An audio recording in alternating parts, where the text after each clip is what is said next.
Dr. Ollie and then Isabella.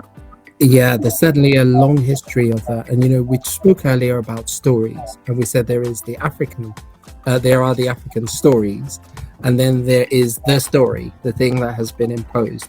And, for 500 years, people were told, and it all started, it was all imported, all started in a situation where, in order to divide, if you like, the what was then Irish indentured servants working in Virginia, there was a particular rebellion called Bacon's Rebellion, in which a lot of these black slaves, black indentured workers, were uniting with their Irish indentured workers.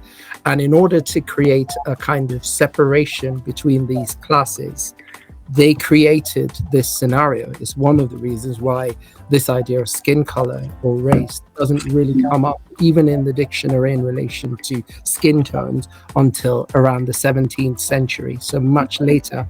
And so and they made that distinction almost as a way of saying to these white poor people, if you like, that you may be poor, but at least you're not black.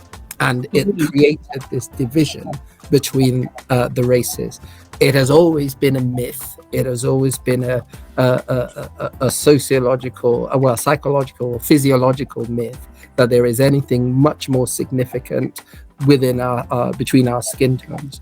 But that created a narrative that has been perpetuated over the years. It's permeated through our theology, our history, our pop culture, so much so that we have come to define beauty by its proximity to whiteness. And it is that sense of a narrative that has created this sense, and I remember a mother talking about their child getting back home from school in Perth and grabbing a sponge and trying to rub off their skin because they had been told that it was ugly. And it was only when they went on a trip to Nigeria, saw other people, said, there are lots of people like me. And this young girl came back to Scotland with a little bit more of a pep in her step because he suddenly saw that she was beautiful as well. But it is those stories that have been told, and they become so hegemonic in our popular culture because they come to be accepted. And that is the reason why skin color has the significance it has. And unfortunately, the African context has meant that a lot of people don't see the beauty in themselves.